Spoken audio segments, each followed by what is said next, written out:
sur Jésus ce matin. Donc, ça va être un bon moment ensemble. En fait, je suis très, très heureux d'être avec vous. Je vous remercie de me donner la possibilité, le privilège de vous parler de la bonne nouvelle de Jésus. Puis, je vous remercie, vous, d'être venu, toi qui es là parce que tu as soif d'en apprendre plus sur qui est Jésus. Ou alors, peut-être, toi qui es juste curieux de savoir comment ça se passe un matin à Acts 21.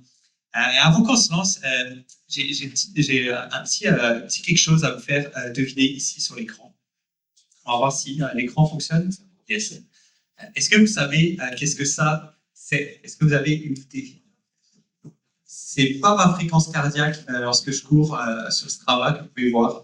En fait, cette chose-là, c'est le nombre de recherches sur Google où les gens ont tapé Mariah Carey, All I Want for Christmas is You.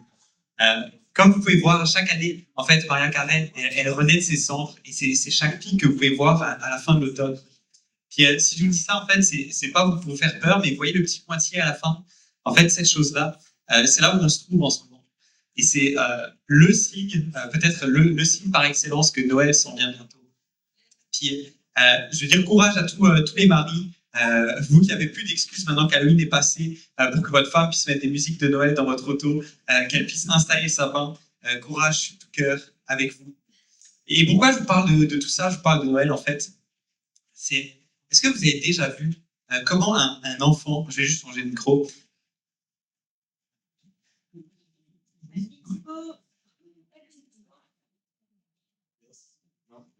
Okay. C'est bon? Ok, excellent. Est-ce que vous avez déjà vu comment un enfant réagit lorsqu'un enfant cherche vraiment à avoir un cadeau? Ça fait des mois qu'il demande ça et qu'il reçoit. J'ai mis le cadeau, qu'il a les yeux écarquillés, la bouche grande ouverte, et c'est la grande joie de recevoir son cadeau. C'est le jouet le plus extraordinaire. Il va passer des heures à jouer avec. Mais sauf que, si vous avez des enfants, vous savez bien ça, au bout de quelques semaines, comme moi, parfois, ce jouet-là finit par se retrouver caché au fond d'une boîte. Puis l'enfant a oublié à quel point ce jouet était extraordinaire. Puis vous savez quoi, cet enfant-là, ça me ressemble. Très souvent, alors que on est très, très émerveillé par qui est Jésus au début de notre vie chrétienne, parfois on a tendance à perdre notre émerveillement. Et c'est pour ça que je veux vous inviter ce matin, en fait, à retourner à des passages qui sont les plus époustouflants, les plus marquants à propos de Jésus, à propos de qui il est. Et ce passage, c'est un de mes passages préférés dans la Bible, c'est Colossiens 1, les versets 15 à 23. Puis en bon québécois, je dirais que ce texte il est vraiment capoté et ça mérite vraiment qu'on s'y attarde quasiment verset par verset pour pouvoir retourner à voir qui est Jésus. C'est vraiment un hymne à Jésus qui raconte à quel point il est extraordinaire. Et c'est là-dessus qu'on va se concentrer ce matin. Puis peut-être que tes passages ce matin, c'est la première fois que tu viens à l'église, tu n'es pas chrétien du tout. Puis tu te dis, pourquoi est-ce que les chrétiens parlent toujours de Jésus? Je ne te cache pas qu'en venant un dimanche matin à Acts 21, tu as grosso modo 100% de chance qu'on parle de Jésus. Parce qu'on est une église qui est christocentrique, on est une église qui est centrée sur Jésus. Mais pourquoi alors est-ce que les chrétiens font des tonnes avec Jésus? Pourquoi ils en parlent encore et encore? Pourquoi est-ce qu'en 2024, ils célèbrent encore un homme qui est né dans le Proche-Orient il y a 2000 ans, qui a vécu là-bas et qui célèbre encore sa naissance à Noël? Si tu poses toutes ces questions, en fait, c'est que tu es à la bonne place. Tu es à la bonne place ce matin et tu vas découvrir pourquoi. J'espère que tu vas réaliser ce matin pourquoi Jésus est important pour nous. Et pour que tu puisses saisir pourquoi Jésus est important pour nous, il faut que tu comprennes qui il est. Et c'est pour ça que mon titre ce matin, c'est Jésus, qui es-tu? Jésus, qui es-tu? Et avant de commencer à écrire notre texte de Colossiens 1, j'aimerais te présenter le contexte dans lequel il a été écrit. Ce texte, c'est un extrait d'une lettre que l'apôtre Paul a écrit à l'église de Colosse. Paul se retrouve en prison, puis le pasteur de l'église de Colosse vient retrouver Paul en prison. Il vient lui donner des nouvelles de son église. Et il dit, oui, notre église va bien, on a reçu la bonne nouvelle, on a entendu parler de Jésus. Mais sauf que il y a des gens qui commencent à dire qu'on aurait besoin de quelque chose de plus que Jésus, qu'on aurait besoin d'un supplément. Un supplément, tu sais, c'est ce que tu prends quand tu manques de fer, quand tu manques de vitamine C, quand tu prends des protéines, de la créatine. En fait, le supplément, c'est le besoin de quelque chose de supplémentaire pour combler un manque dans ta vie. Et certains chrétiens de Colosse avaient perdu cet émerveillement pour Jésus. Ils avaient oublié à quel point Jésus est supérieur à tout ce qui existe. Et du coup, ils voulaient rajouter des choses en plus de Jésus. Ils voulaient compléter l'évangile par d'autres religions parce qu'ils pensaient que c'était pas assez. Et cette culture-là, en fait, c'est Jésus plus. Jésus plus. Et cette culture du Jésus plus autre chose, c'est quelque chose qui redevient de plus en plus populaire dans notre société. Alors que la majorité de nos chers boomers québécois avaient rejeté en masse la religion et Jésus, les Québécois de ma génération sont beaucoup plus ouverts d'un point de vue spirituel. Beaucoup de Québécois ont tendance à faire leur propre scoop spirituel. Ils prennent un peu de chaque mouvement spirituel et ils mélangent tout ça. Une petite cuillère de Jésus, une petite cuillère de christianisme parce que c'est bon et des bonnes valeurs, une bonne louche de New Age, une petite pincée de religion orientale. C'est quelque chose qui se fait beaucoup dans notre société actuellement. En quelque sorte, tu pourrais dire, okay, moi je prie, je parle, j'élève certaines requêtes, puis peu importe, peut-être que c'est l'univers qui m'entendra, peut-être que c'est Jésus, peu importe, tant qu'il y a quelqu'un ou quelque chose qui l'entend. Et c'est quelque chose qui devient de plus en plus populaire. Jésus plus. Mais Paul était confronté à cette réalité et il va répondre dans cette lettre, en partie dans notre passage, il va nous montrer qu'en fait, si tu comprends vraiment qui est Jésus, alors la pensée Jésus plus, tu vas voir qu'elle fait absolument aucun sens. Parce que l'évangile est assez. Parce que Jésus est suffisant. Parce que la bonne nouvelle est complète. Peu importe que tu sois chrétien depuis 30 ans, que tu sois juste curieux de passage, Dieu veut nous faire saisir ce matin, de manière fraîche, de manière nouvelle, qui est Jésus. Dieu veut nous montrer ce matin à quel point Jésus est merveilleux, à quel point il est suffisant. On n'a rien besoin de plus. Et je crois que tous les problèmes techniques le montrent ce matin. On n'a rien besoin de plus que Jésus. Et c'est ça, en fait, ce matin, je crois que Dieu veut nous pousser à admirer à quel point Jésus est merveilleux, admirer à quel point Jésus est suffisant. Donc, je vais prier avant qu'on puisse débuter dans notre texte. Père, tu vois notre cœur, tu vois certains d'entre nous qui ont juste hâte d'entendre parler, de découvrir plus. C'est qui Jésus? T'es qui Jésus? Tu vois aussi le cœur de certains d'entre nous qui se disent, hey, entendre parler de Jésus, ça va, je sais bien qui est Jésus, je n'ai pas besoin qu'on me le rappelle encore une fois. Seigneur, je te prie vraiment, c'est ma demande, c'est ma prière, que ce matin, tu puisses ouvrir grand mes oreilles, que tu puisses ouvrir grand nos cœurs à chacun d'entre nous. Qu'on puisse redécouvrir de manière fraîche à quel point Jésus est grand, à quel point il est tout-puissant, à quel point il est suffisant, à quel point il est suprême, à quel point il est beau et c'est tout ce qu'on a besoin pour notre vie.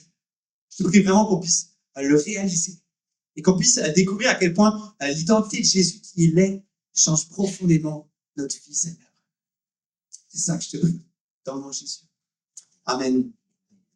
Donc, lançons-nous. On va se lancer dans Colossiens 1, les versets 15 à 23. On va voir que ce texte nous montre premièrement, c'est que Jésus est merveilleux dans qui il est. Et on va voir ensuite que Jésus est merveilleux dans ce qu'il a accompli. Donc, lisons. Alors, on va commencer par les versets 15 à 19, dans lesquels il parle. Paul nous montre que Jésus est merveilleux dans qui il est. Donc, Colossiens 1, les versets 15 à 23. Le Fils est l'image du Dieu invisible, le premier-né de toute la création. En effet, c'est en lui que tout a été créé dans le ciel et sur la terre, le visible et l'invisible. Trône, souveraineté, domination, autorité, tout a été créé par lui et pour lui. Il existe avant toute chose et tout subsiste en lui. Il est la tête du corps qu'est l'Église. Il est le commencement, le premier-né d'entre les morts, afin d'être en tout le premier. En effet, Dieu a voulu que toute sa plénitude habite en lui. Jésus qui es-tu? Paul nous dit tout d'abord que Jésus est l'image du Dieu invisible. Dieu est esprit. On ne peut pas voir Dieu. Toi, moi, on ne peut pas regarder et voir qui il est. Et il y a une autre chose qui rend ça difficile, c'est que peut-être tu te dis, comment est-ce que je peux croire à un Dieu qui est invisible et en plus un Dieu qui est totalement différent de moi? Dieu est totalement à l'opposé de qui nous on est. Et c'est pour ça que c'est difficile de saisir qui il est. Et plusieurs personnes, plusieurs religions ont essayé du mieux qu'ils pouvaient de dépeindre qui est Dieu. C'est un peu comme si tu tombes en amour. Imagine, tu tombes en amour, tu rencontres une fille, tu vas voir ta famille et tu leur dis, hey, j'ai rencontré une fille. Et ta famille te dit, ah ouais, elle est comment? Tu te dis, elle est belle, elle a des cheveux comme ça, elle a des yeux comme ci. Ta famille dit, ok, mais ils n'arrivent pas trop à comprendre. Alors, tu as quelqu'un qui finit par dire, hey, est-ce que tu as une photo d'elle? Là, tu sors ton téléphone, tu leur montres une photo, et là, ils font, Ah, ok, elle est belle, là je comprends. Et c'est un peu ça qui s'est passé avec Dieu. Dieu, de la manière, a décidé de nous envoyer une photo. Il nous a envoyé Jésus. Dieu est bon avec nous. Il a décidé de s'adapter à nous et nous révéler qui est d'une manière qu'on puisse le comprendre, qu'on puisse le saisir en envoyant son Fils Jésus. Et Jésus est l'image du Père. Et qu'est-ce que ça veut dire, c'est l'image du Père? Est-ce que c'est juste une imitation, un reflet? Non, non. Jésus est bien plus que ça. C'est l'exacte représentation de Dieu. Christ, c'est Dieu qui prend la forme d'un homme pour nous montrer qui il est. Sa personne, ses pensées, ses actions sont la traduction humaine de qui est Dieu. Il nous révèle qui Dieu est parfaitement. Tellement parfaitement qu'en fait, quand tu regardes à Jésus, c'est Dieu que tu vois. C'est Jésus qui a dit dans Jean 14, « Celui qui m'a vu a vu le Père. » Et c'est normal parce que Jésus est Dieu lui-même. Jésus, qui es-tu? Paul nous dit ensuite que Jésus est le premier-né de toute la création. Et des sectes ont interprété ce verset en disant que Jésus a été créé. Si Jésus a une naissance, Jésus a un début. Ça veut dire que Jésus est une créature. Donc, il n'est pas le créateur. Donc, il n'est pas Dieu. Mais tout ce raisonnement est très problématique parce que ça contredit toute la suite du texte qu'on vient de lire. Et c'est aussi basé sur une mauvaise compréhension du terme premier-né dans la Bible. Parce que premier-né, ça peut être utilisé pour désigner deux choses. Le premier-né, ça peut être utilisé pour exprimer l'ordre chronologique de naissance. Donc, le premier-né, c'est l'aîné. Mais le premier-né, ça peut aussi désigner la prédominance, la supériorité. Puis dans ce sens-là, premier-né, c'est celui qui a une dignité supérieure. Celui qui a le rang le plus élevé.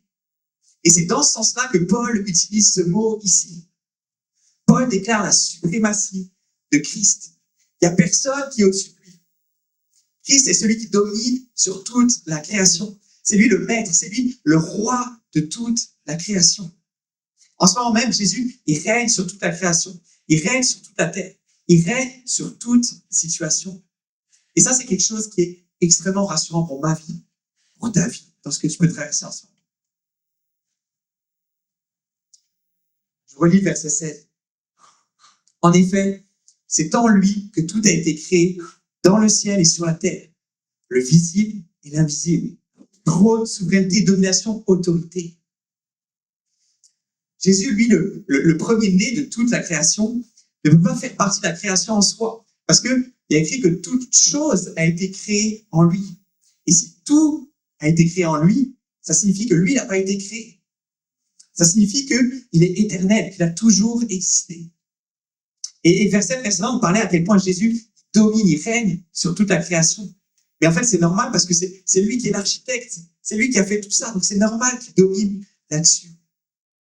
Et Paul nous dit, il va encore plus loin, il dit que tout a été créé en lui. Ça veut dire quoi que tout a été créé en lui? En fait, Jésus est la vie. C'est de lui que la vie sort. Chaque manifestation de la vie prend son origine en lui. Il est la source de toute vie. Que ce soit les animaux, les hommes, les anges, tout prend sa vie, son origine en lui. Un peu comme une fontaine qui fait jaillir de l'eau. Jésus est la fontaine qui fait jaillir la vie. La vie ne peut pas avoir lieu en dehors de lui, mais c'est quelque chose d'encore plus fort parce que Jésus, c'est pas seulement la fontaine qui fait jaillir de l'eau, c'est aussi la puissance qui va faire jaillir l'eau qu'il a créée lui-même. Jésus, c'est la fontaine, c'est la puissance, c'est l'eau. En fait, Jésus est beaucoup plus merveilleux que tu pourrais le comprendre. Jésus a tout créé, absolument tout créé. Peu importe ce que tu peux voir, même ce que tu peux pas voir, Jésus l'a créé. Jésus a créé aussi bien ce qu'il y a dans les cieux, les anges, les puissances spirituelles, que ce qui est sur la terre, les plantes, les montagnes, les humains. Et toutes les autorités de ce monde, tous les dirigeants, mais aussi toutes les puissances spirituelles, bonnes et mauvaises, ont été créées par Jésus et il les domine. Peut-être que certains d'entre vous, dans ton passé, ou même actuellement, tu as été confronté, tu as subi l'influence de puissances spirituelles différentes, de quelque sorte qu'elles soient, esprit, démons, liens générationnels, magie noire, magie blanche, peu importe. La Bible nous dit qu'il n'y a aucune puissance spirituelle qui arrive à la cheville de Jésus, Il n'y a aucune puissance spirituelle qui peut rivaliser avec lui. La vérité, c'est que si tu invites Jésus à entrer dans ta vie et à chasser toute influence de ses puissances, rien ne lui résistera. Pourquoi? Parce que toutes ces puissances ont été créées par Jésus. Et que même si elles ont choisi de se révolter contre lui, il les domine encore. Il a encore pleine domination. Il a encore pleine puissance sur elles. Parce que Christ n'a pas d'égal.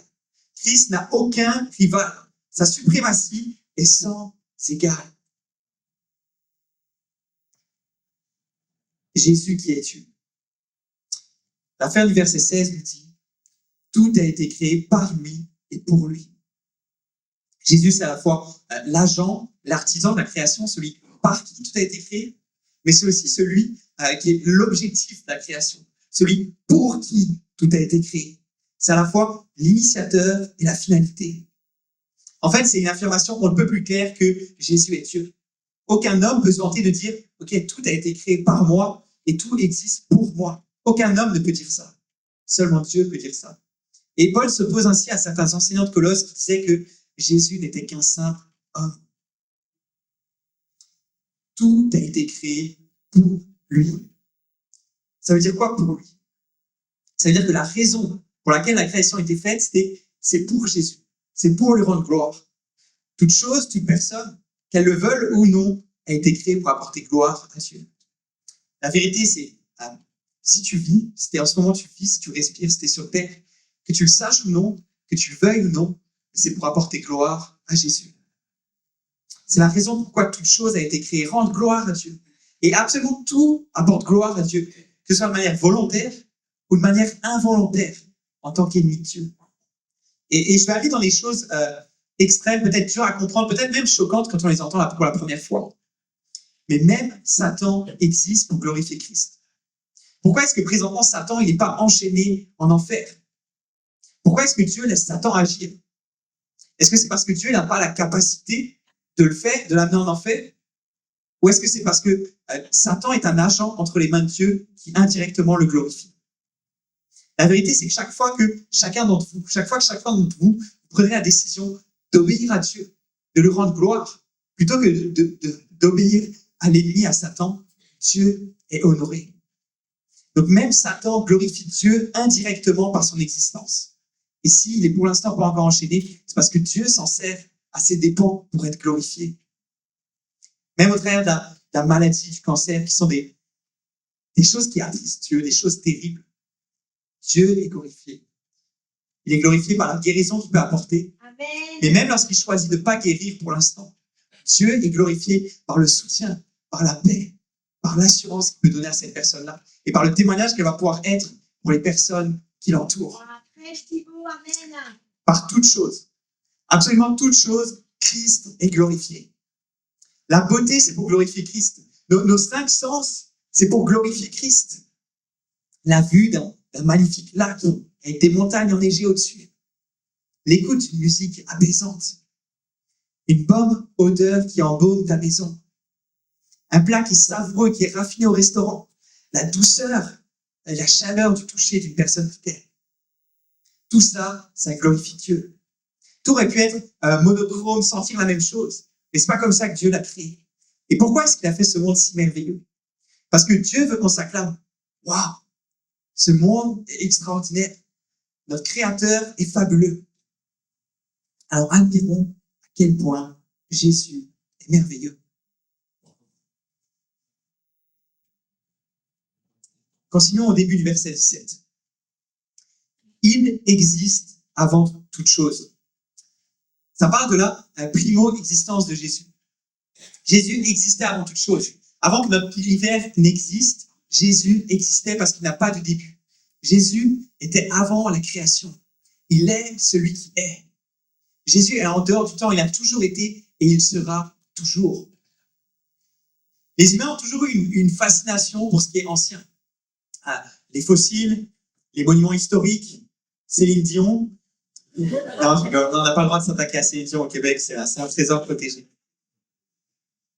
Savez-vous que certaines personnes ont attendu plus de 24 heures pour pouvoir rendre un dernier hommage à la reine d'Angleterre lors de ses funérailles? On a une image de ça, des longues files d'attente qu'il y avait. Et alors, on leur demandait, pourquoi est-ce que vous êtes prêts à attendre aussi longtemps pour rendre un hommage à la reine? Une réponse qui revenait souvent, c'est, la reine était une grande dame. Rendez-vous compte tout ce qu'elle a vécu. Elle est née peu après la Première Guerre mondiale, elle a connu la Deuxième Guerre mondiale. Jésus, lui, notre roi, il existait de toute éternité, avant même que l'univers n'existe. Et les Anglais ont été capables d'attendre une dizaine d'heures pour pouvoir rendre hommage à leur reine. Est-ce que nous, on est capable de juste consacrer une dizaine de minutes par jour pour rendre gloire à celui qui est le roi de tout l'univers? Jésus est tellement glorieux. Ça devrait susciter ton admiration, ton adoration. Jésus, qui es-tu? Le verset 17 se finit en disant « Et tout subsiste en lui ». Jésus, c'est pas seulement celui par qui tout a été créé, mais c'est aussi celui par qui toute chose continue d'exister. Dieu n'a pas seulement créé le monde, il l'a aussi fait subsister. Et son action protectrice, ça maintient l'univers en état. Ça l'empêche de se détruire ou de sombrer dans le chaos. Notre Seigneur tient ensemble toutes choses. Il est la super glue de l'univers. Si la matière elle est ordonnée, si les planètes elles sont pas en train d'entrer en collision les unes avec les autres, si c'est pas le chaos, c'est parce que Christ est au centre et qu'il tient toutes choses. Vous savez, on dit que la Terre est un miracle. On dit que la distance entre la Terre et le Soleil est la distance parfaite. Si la Terre était plus proche du Soleil, la chaleur excessive rendrait la vie telle qu'on la connaît impossible, avec un réchauffement extrême, avec aussi les océans qui s'évaporeraient. En revanche, si elle était plus éloignée, la planète deviendrait trop froide pour soutenir la vie. Les océans gèleraient, le climat serait glacial et les conditions de vie seraient hostiles. La vérité, c'est que s'il y a une distance parfaite, c'est parce que Jésus tient particulièrement et précisément cette distance. Même l'inclinaison de la Terre de 23,5 degrés, c'est un miracle. Sans elle, il n'y aurait pas de saison, puis nos climats seraient déréglés. La vérité, c'est que tout ce qui prend place dans l'univers, c'est par la volonté de Jésus. La gravité, c'est par la volonté de Jésus. Si un seul atome bouge, c'est par la volonté de Jésus. Si tu as un autre battement de cœur, c'est par la volonté de Jésus. La vérité, c'est que dans 2 secondes, si ton cœur va rebattre une nouvelle fois, c'est parce que Jésus le veut. Jésus est la vie. Jésus donne la vie. Jésus maintient la vie. Jésus a les limites de la vie. Jésus, qui es-tu? Après avoir parlé de sa relation, la relation de Jésus à l'ensemble de la création, à partir du verset 18, Paul décrit Jésus dans sa relation à l'Église. Après avoir dit qui Jésus est pour tous, d'une manière générale, il dit qui Jésus est plus spécifiquement pour nous, les chrétiens, nous qui sommes disciples de Jésus. Et je vous relis le verset 18. Il est la tête du corps qui est l'Église. Ce Jésus qui est si immense qu'on voit comme depuis avant, il a choisi de prendre un peuple. Et ce peuple, c'est les croyants, c'est l'Église, c'est les croyants de tous les temps. Et le texte nous dit que l'Église est son corps. Cette image a pour but de montrer que tous les croyants sont intimement liés les uns aux autres, mais ils sont aussi intimement liés à Jésus. Et que Jésus est la tête. C'est lui qui dirige l'Église. En plus d'être le Seigneur de tout l'univers, Jésus règne aussi sur son Église. La suprématie de Jésus se manifeste dans l'univers, mais elle se manifeste aussi dans l'Église. Il est souverain sur son Église. C'est lui qui la dirige. C'est lui qui la bâtit. Ce n'est pas nos programmes, ce n'est pas nos bonnes cités qui vont bâtir l'Église, mais c'est Jésus qui bâtit son Église. C'est lui qui est au contrôle et qui l'amène là où il veut. Et ça, personnellement, c'est quelque chose qui me rassure beaucoup dans tout. Quand je réfléchis à l'avenir d'Action Inter, à toutes les prochaines étapes, je sais que Jésus est souverain sur son Église. Jésus manifeste sa seigneurie dans l'Église. Alors que Jésus veut racheter ce monde. Il veut faire connaître sa seigneurie, il veut faire connaître son œuvre, son royaume, sa nouvelle création à tous, tout le monde, à tous tes collègues, de manière pratique. Et comment est-ce qu'il fait? Il fait ça dans l'Église. Je vais te donner une image pour comprendre. Comment est-ce que tu sais que le roi d'Angleterre est dans son palais avec William? La manière dont on sait ça, c'est qu'il y a un drapeau qui est élevé. Et quand le drapeau est élevé, ça veut dire que le roi est là. Et l'Église, nous, des hommes, des femmes ordinaires, en fait, on est un drapeau qui est élevé dans ce monde pour dire le roi est là. Le roi habite dans nos cœurs et dans nos vies. Le roi est vivant, le Seigneur vit parmi nous.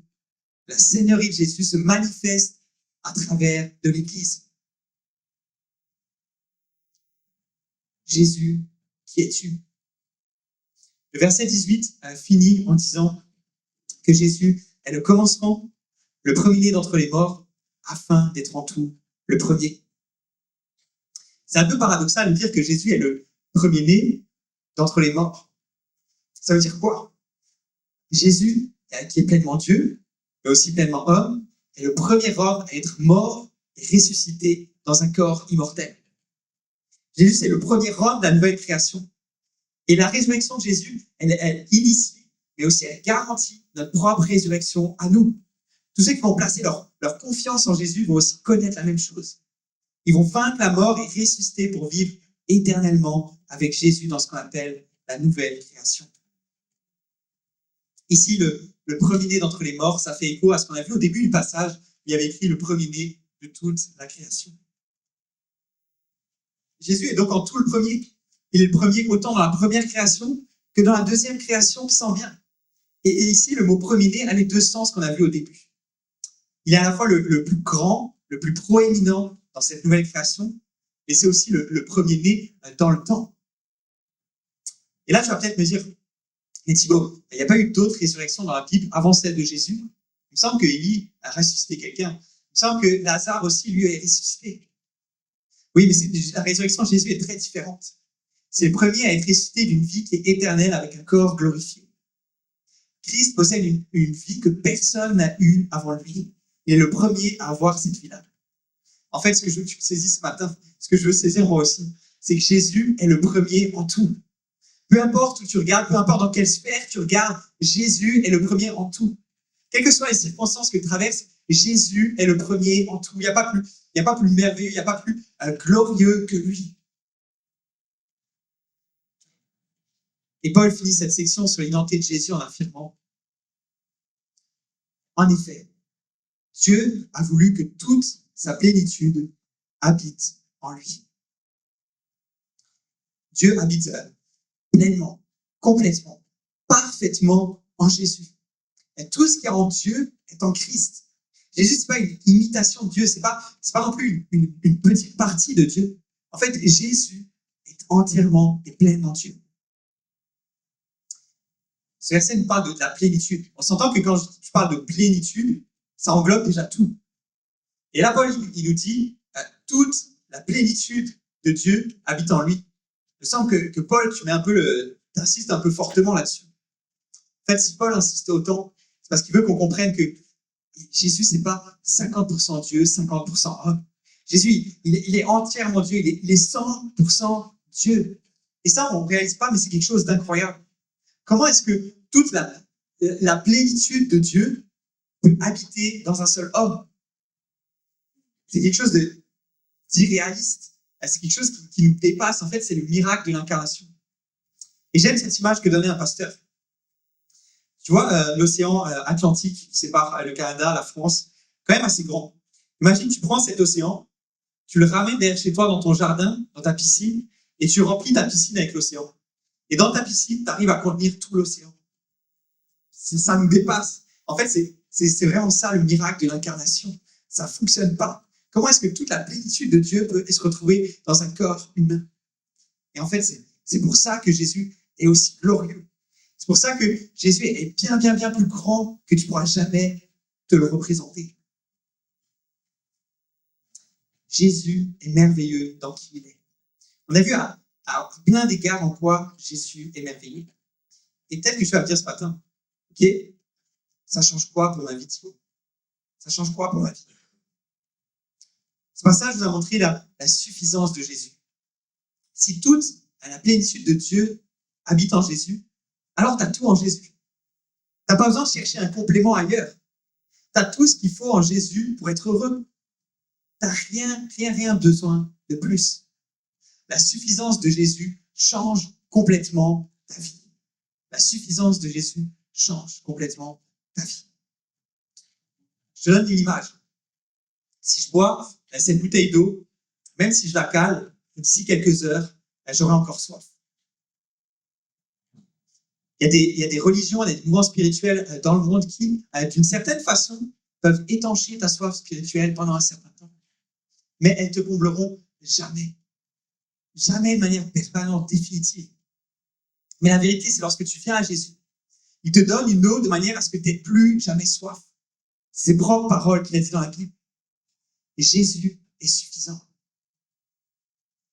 Et s'il nous visite ce matin, je te mets au défi de placer ta foi en Jésus. Tu vas voir à quel point il est suffisant. Et à quel point il sera capable de te combler de manière que rien d'autre n'a été capable de te combler jusqu'à maintenant. On n'a pas seulement vu la suffisance de Jésus, on a aussi vu sa suprématie. Jésus est plus grand, Jésus est supérieur à tout autre. Et la suprématie de Jésus change aussi radicalement ta vie. Qu'est-ce que ça change ta vie de comprendre à quel point Jésus est grand? Est-ce qu'il y en a ici dans la salle qui ont peur des araignées? Il y en a quelques-uns qui demandent à leur mari, à leur chum d'écraser des araignées. Ouais, il y en a quelques-uns. Imagine que tu te retrouves face à la plus grosse araignée du monde. On a une photo ici, ça s'appelle la mygale Goliath. Elle est aussi appelée la mygale mangeuse d'oiseaux. Je te laisse deviner pourquoi. Imagine si tu la croises dans ton stress, ta crainte. Mais maintenant, imagine que je te dise qu'en fait, quand tu rencontres cette araignée, tu te retrouves sur le dos d'un gros éléphant. Et que cet éléphant peut tuer cette araignée d'un seul coup de patte. Ça change pas mal les choses.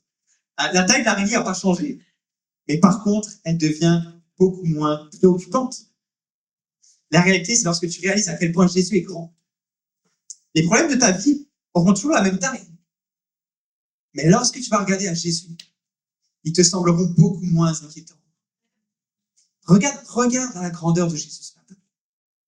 Et tu verras à quel point que ce que tu traverses en ce moment est bien moins inquiétant que ce que tu penses. La suprématie de Jésus change radicalement ta vie. Paul a démontré de manière prodigieuse que Jésus est l'être le plus fabuleux qui a jamais existé. Et rien qu'avec ça, on pourrait méditer l'éternité sur la personne de Christ, sur combien il est extraordinaire, sur combien c'est la personne la plus excitante, la plus glorieuse qui soit. Mais tu sais quoi? C'est pas fini. Parce que Jésus, il est non seulement merveilleux dans qui il est, mais il est également merveilleux dans ce qu'il a fait. Et Jésus est également merveilleux dans ce qu'il a accompli. Et c'est ce que vont nous montrer les versets 20 à 23 qu'on va étudier un peu plus brièvement. Je vais lire ces versets-là. Les versets 20 à 23. Dieu a voulu par Christ tout réconcilier avec lui-même, aussi bien ce qui est sur la terre que ce qui est dans le ciel, en faisant la paix à travers lui, par son sang versé sur la croix. Et vous qui étiez autrefois étrangers, ennemis de Dieu, par vos pensées et par vos œuvres mauvaises, il vous a maintenant réconciliés par la mort de son Fils dans son corps de chair pour vous faire paraître devant lui saint, sans défaut et sans reproche. Mais il faut que vous restiez fondés et inébranlables dans la foi, sans vous détourner de l'espérance de l'évangile que vous avez entendu, qui a été proclamé à toute créature sous le ciel et dont moi, Paul, je suis devenu le serviteur. Paul dit aux Colossiens qu'ils étaient autrefois étrangers et ennemis de Dieu. Et c'est la même chose pour nous. On était des étrangers aux yeux de Dieu. Puis littéralement, ce mot veut dire expulsés. On était des expulsés. Mais en fait, on était tellement éloignés de Dieu, on ne pouvait pas s'approcher de lui, on ne pouvait pas se tenir dans sa présence. On était séparés de sa volonté, séparés de sa gloire, séparés de sa présence. Dieu était tellement inatteignable. Il y avait Dieu tout là-haut et nous tout en bas. On était tellement loin. Parce que Dieu est tout ce qu'on n'est pas. Il est parfait et infini. Et ça va plus loin que ça parce que le texte dit pire que des étrangers. En fait, on était des ennemis de Dieu. Et après la description glorieuse que je viens de te faire de Jésus, qui est-ce qui voudrait être un ennemi de ce Dieu aussi grand que ça? Personne. Et ennemi de Dieu, ça ne veut pas dire qu'on n'était juste pas à la hauteur. Ça veut dire que ce que je fais est une abomination à Dieu. Même si je ne m'en rends pas compte, je nuis à Dieu. Parce que tout être humain est entièrement, naturellement contre Dieu. Pourquoi? Parce que Dieu est parfaitement bon, pur et qu'il ne peut rien tolérer de mauvais. Il ne peut pas cohabiter avec ce qui est mauvais, avec le péché. Or, on a tous au moins une fois dans notre vie, peut-être juste une, mais ou eu une mauvaise pensée, ou fait une mauvaise action. Et c'est ce que le texte dit. Vous étiez autrefois étrangers et ennemis de Dieu. Comment? Par vos pensées et par vos œuvres mauvaises. Même si au fond de toi, tu ne te sens pas ennemi de Dieu, même si tu n'as pas l'impression d'être en rébellion avec Dieu, Dieu dit que chaque mauvaise pensée, chaque mauvaise action que tu fais, c'est une bombe que tu prends et que tu jettes au visage de Dieu. La réalité, c'est qu'on est des pécheurs qui sont rebelles, qui sont prétentieux, qui crachons à la face du Créateur. Et je peux te dire qu'on était pas mal d'entre nous. On avait absolument besoin de quelqu'un qui puisse remédier à ça. On avait absolument besoin de quelqu'un qui puisse nous réconcilier avec Dieu. Et Jésus l'a fait. Et Jésus nous a réconciliés avec Dieu. Il est notre merveilleux réconciliateur. Jésus nous a réconciliés avec le Père en mourant sur la croix à notre place. Alors que ça aurait dû être mon sort. Ça aurait dû être ton sort d'être cloué sur la croix en tant qu'ennemi de Dieu. Et cette réconciliation a pu se faire, le texte nous dit, par son sang versé sur la croix, par la mort dans son corps de chair. Il y a un point tournant. Le point tournant qui lui permet une réconciliation avec Dieu, c'est la mort violente de Jésus sur la croix. Jésus est notre merveilleux sauveur qui nous a réconciliés avec Dieu. Jésus est merveilleux dans ce qu'il a fait. C'est N.T. Wright, un célèbre théologien, qui a écrit ceci. Quoique toujours Seigneur de droit, Jésus doit devenir Seigneur de fait en défaisant le péché et la mort. Et c'est ce qu'il a fait à la croix. C'est ce qu'il a fait à la croix. Je vais inviter les musiciens à me rejoindre sur scène. La mort de Jésus sur la croix a changé tellement de choses. Elle nous a fait passer de séparer à réconcilier. Alors qu'on était tellement loin de Dieu, on est rassemblés maintenant avec Dieu. On a changé de royaume. Et vous savez quoi? La bonne nouvelle, elle ne s'arrête pas là, parce qu'on n'est pas juste réconciliés, on n'est pas juste amis avec Dieu. Ça va bien plus loin que ça. La Bible nous dit qu'on est devenu un avec Christ. Alors, la Bible nous dit que tu es un, tu es tricoté avec Jésus. Alors qu'avant, lorsque Dieu te regardait, Dieu regardait vers toi, il voyait un pécheur qui était rebelle, qui était orgueilleux. Maintenant, la réalité, vu que tu es un avec Jésus, lorsque Dieu regarde à toi, il voit en fait Jésus. Et c'est pour ça qu'il peut te déclarer au verset 22 que tu es saint, sans défaut, sans reproche. C'est quelque chose d'extraordinaire, ce que Jésus a fait à la croix. Et il y a une citation de Martin Luther qui illustre très bien ça et que j'aime beaucoup, qui dit « Quand je regarde à moi-même, je ne vois pas comment je pourrais être sauvé. Mais quand je regarde à Jésus, je ne vois pas comment je pourrais être perdu. Quand je regarde à Jésus, je ne vois pas comment je pourrais être perdu. » Combien de fois j'ai blasphémé Dieu? Je l'ai ignoré. Je ne me suis pas occupé de lui. J'ai encore succombé au péché. Et pourtant, ce Dieu si glorieux a envoyé son Fils unique mourir pour moi, pauvre petit pécheur, orgueilleux, rebelle. Dis-moi ce matin que Dieu n'est pas un Dieu plein de grâce, compatissant et bon. Certains d'entre vous, vous avez déjà entendu parler de la mort de Jésus, pour vous, peut-être 100 fois. Peut-être même il y en a certains, je suis sûr que vous êtes même rendu à 1000 fois. Et pourtant, on ne réalise pas toujours à quel point c'est une grâce exceptionnelle. En tout cas, moi, je ne le réalise pas toujours. Et je vais vous raconter comment Dieu me l'a fait réaliser une fois dans ma vie, par une expérience forte. En 2016, je suis parti au Cambodge en backpack pour visiter ce pays. Et il faut savoir que ce pays a connu une tragédie immense dans les années 70. On a une photo de ça. Les Khmers rouges, qui sont un parti politique communiste dirigé par Pol Pot à cette époque, se sont emparés du pouvoir par la force en 1975. Et ils ont instauré un régime totalitaire.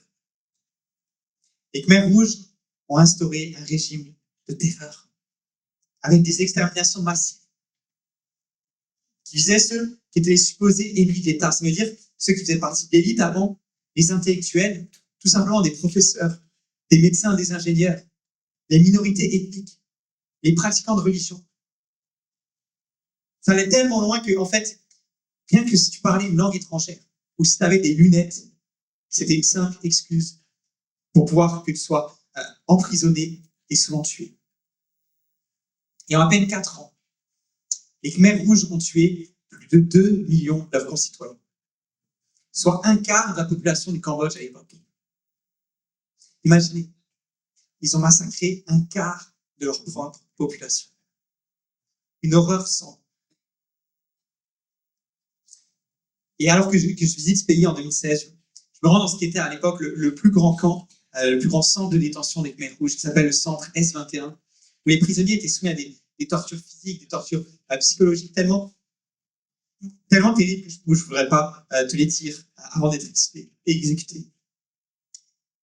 Puis je sors de ce centre et je me retrouve un peu plus loin dans un champ, seul avec un casque audio sur les oreilles, qui m'explique ce qui se déroulait dans ce champ, qui était appelé un champ de la mort.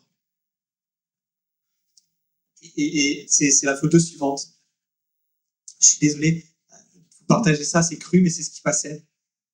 Les Khmers rouges prenaient des bébés, prenaient des enfants par les pieds et les faisaient mourir contre le tronc d'arbre.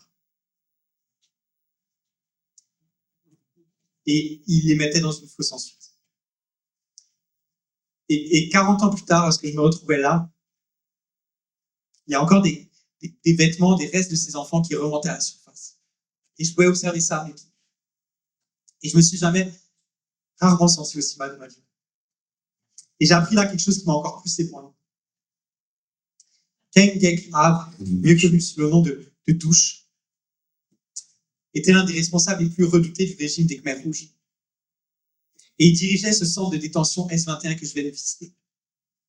Et alors que les Khmers rouges ont été renversés, cet homme, Douche, a été capable de fuir et même de se cacher pendant 20 ans. En 1999, il est retrouvé et emprisonné. Et c'est à ce moment-là que la vie de Douche bascule complètement. Douche rencontre Jésus. Et il se convertit.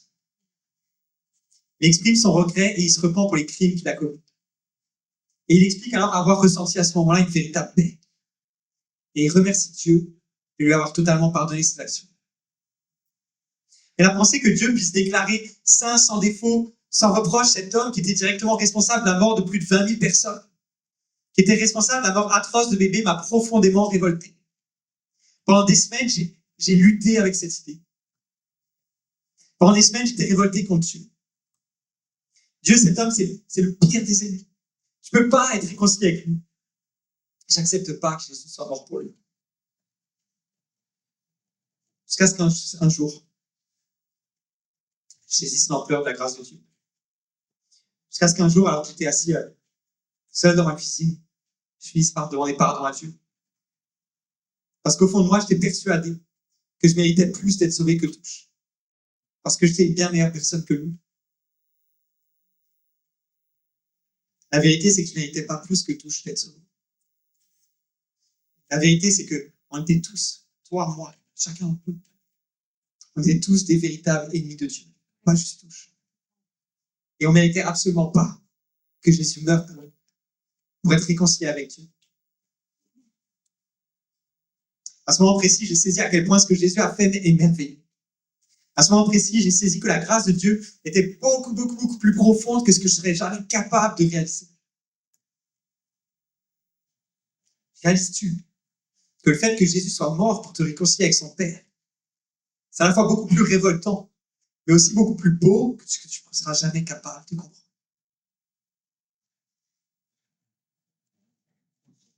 Et vous savez quoi? Ce qui est merveilleux avec Jésus, c'est que la bonne nouvelle, elle ne s'arrête même pas encore là. Ce que Jésus a accompli est encore plus merveilleux. Parce que cette réconciliation est encore plus grandiose. Elle n'est pas juste pour toi, pour moi, mais elle est universelle.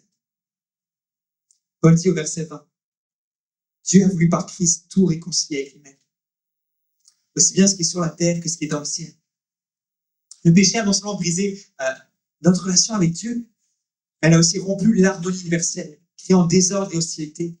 Et on ne réalise pas toujours que notre péché nous a coupés d'avec Dieu, mais a aussi des impacts sur toute la création. Paul va dire en Romains 8 que la création souffre les douleurs de l'enfantement. tremblements de terre, tsunamis, dérèglements climatiques. Toutes ces choses sont de manière explicite ou implicite reliées à notre péché. Notre univers a besoin de réconciliation. Et la mort de la Christ sur la croix permet la réconciliation de l'humanité avec Dieu, mais aussi la restauration de l'harmonie entre le Créateur et sa création. Grâce à la mort et la résurrection de Jésus, il y aura un jour une nouvelle terre, des nouveaux cieux. Notre terre sera entièrement restaurée. Est-ce qu'il y a une nouvelle plus merveilleuse que ça? Jésus est tellement merveilleux dans ce que tu as fait. Et Acte 21, j'ai une question pour nous. Maintenant qu'on a été confronté à la grandeur, à la suprématie, à la suffisance de Jésus, à la puissance de son sacrifice, qu'allons-nous faire? Comment allons-nous répondre? Je crois que Dieu nous pousse à l'admiration, à la contemplation. Émerveillons-nous à nouveau devant Jésus, lui qui est l'être le plus suprême, le plus parfait, le plus puissant, le plus éternel, le plus aimant qui ait jamais existé. Admirons et adorons notre merveilleux Sauveur. Comment va ta vie d'adoration ce moment? Prends le temps cette semaine de t'arrêter, de contempler Jésus et de le louer. Dans nos prières, plutôt que de bombarder Dieu de requêtes de prière, prends le temps de lui dire toute ton admiration pour prier. Acte 21. Que faire face à ce Jésus qui est si merveilleux? Peut-être c'est la première fois que tu viens à l'église, ou peut-être c'est la première fois que tu comprends qui Jésus est. Et à quel point ce qu'il a accompli à la croix change ta vie. Je t'invite à reconnaître les mauvaises choses dans ta vie, dans ton cœur, et à accepter cette réconciliation que Jésus veut t'offrir. Crois de tout ton cœur que Jésus est mort sur cette croix et ressuscité, et que sa mort permet que tu puisses être réconcilié avec le Père. Crois-le. Crois-le, mon ami. Vivre cette réconciliation avec Dieu est la seule chose qui te comblera parfaitement. Acte 21. Que faire face à ce Jésus qui est si merveilleux? Je m'adresse à toi, qui es un disciple de Jésus depuis quelques mois, de nombreuses années. Après avoir réalisé combien Jésus est grand, il y a une chose qui est importante, qui est fondamentale, que Dieu attend de nous. Et c'est tellement important que Paul finit notre texte par cet avertissement. Mais il faut que vous restiez fondés et inébranlables dans la foi, sans vous détourner de l'espérance de l'évangile que vous avez entendu. Dieu nous demande de demeurer ferme dans la foi. Un bon nombre de Colossiens avaient découvert à quel point Jésus était fabuleux. Ils avaient commencé à le suivre. Mais passé un certain temps, ils s'étaient finalement tournés vers d'autres choses en pensant qu'ils seraient plus comblés avec ces choses-là. Ils étaient comme cet enfant dont je te parlais au début, avec son cadeau, qui laisse le plus beau des jouets pour chercher le plaisir ailleurs. Et c'est un danger qui nous guette tous. Parfois, on est comme un homme qui posséderait un gigantesque gisement de pierres précieuses, de diamants qui vaudraient des millions de dollars. Mais qui un jour, voyant une belle bague scintillante, plus brillante que ces diamants bruts, pas encore taillés, décide d'échanger tout son gisement pour cette simple bague, avant de se rendre compte que c'était du toc, que c'était une pierre bien ordinaire sans valeur. On rejette ce qui a une valeur infinie, Jésus, pour des choses de ce monde qui brillent mais qui n'ont pas de valeur, qui sont uniquement passagères. Mes frères et sœurs, nous qui avons choisi de suivre Jésus, continuons à nous émerveiller devant lui. Ne cherchons pas à passer à autre chose qu'à Jésus. Qu'est-ce que tu pourrais trouver de plus grand, de meilleur, de plus merveilleux que Jésus? La réponse, c'est rien. Toutes ces choses de ce monde sont bien petites face au fabuleux Jésus. Et dans le texte d'aujourd'hui, on a vu Paul déclarer au verset 18, afin que Jésus soit en tout le premier. Jésus est-il en tout le premier dans ta vie? Ou as-tu échangé ton gisement de diamants contre une bague ordinaire? Prends le temps de répondre à la question suivante. Jésus est-il important pour toi ou est-il le premier? Ma question, c'est pas Jésus est-il important dans ta vie? C'était ici à Acte 21, je prends doute que Jésus est important dans ta vie. Ma question pour toi, c'est Jésus est-il important ou est-ce qu'il est le premier? Est-ce que Jésus est le premier dans chaque domaine de ta vie? Jésus n'est pas seulement important, il doit être le premier dans chacun de ses domaines. Jésus, c'est pas seulement une priorité parmi d'autres dans ta vie. Jésus, c'est la page sur laquelle doit être écrit toutes tes priorités. Jésus est-il le premier dans ton cœur, dans tes sentiments? Est-il celui que tu aimes le plus? Est-il celui dont tu te préoccupes le plus, celui dont tu es le plus passionné? Jésus est-il le premier dans ton agenda? Donnes-tu le meilleur de ton temps, le temps où tu es le plus concentré pour Dieu? Passes-tu plus de temps à apprendre le vélo, les multiplications à ton enfant, ou passes-tu plus de temps à lui apprendre qui est Jésus? Lorsque tu es chargé dans ta semaine, est-ce que les premières choses qui prennent le bord, c'est ton temps avec Dieu, c'est le rassemblement le dimanche matin ici, c'est ton groupe connexion, ou c'est tout le reste sauf ça? Est-ce que Jésus est le premier dans tes dons, dans tes capacités? Est-ce que tes dons te servent avant tout pour faire tes passions, pour gagner de l'argent, ou est-ce qu'ils servent pour glorifier Dieu? Est-ce que Jésus est le premier dans tes finances? Est-ce que ton argent va d'abord à Dieu, puis avec tout le reste, tu t'occupes de vivre ta vie? Ou est-ce que tu vis ta vie, tu fais tout ce que tu veux avec, puis ce qui reste revient à Dieu? Jésus est-il important dans ta vie, ou est-il le premier? Acte 21. Jésus est tout simplement merveilleux dans son œuvre et dans ce qu'il a fait pour nous. Donc, admirons-le et restons accrochés à lui. Gardons-le en premier en toutes choses dans nos vies. Et je vais finir en priant.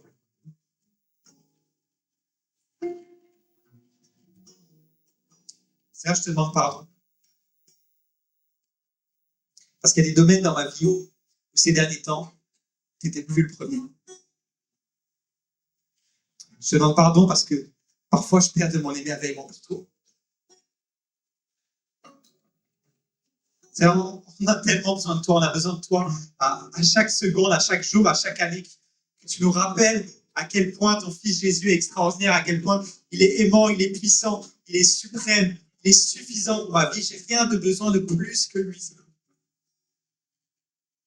Seigneur, viens nous émerveiller encore plus par qui est ton Fils. Et ce matin, ensemble en Église, on veut chanter. On veut t'élever, on veut t'acclamer, on veut proclamer ta grandeur, toi notre grand Dieu.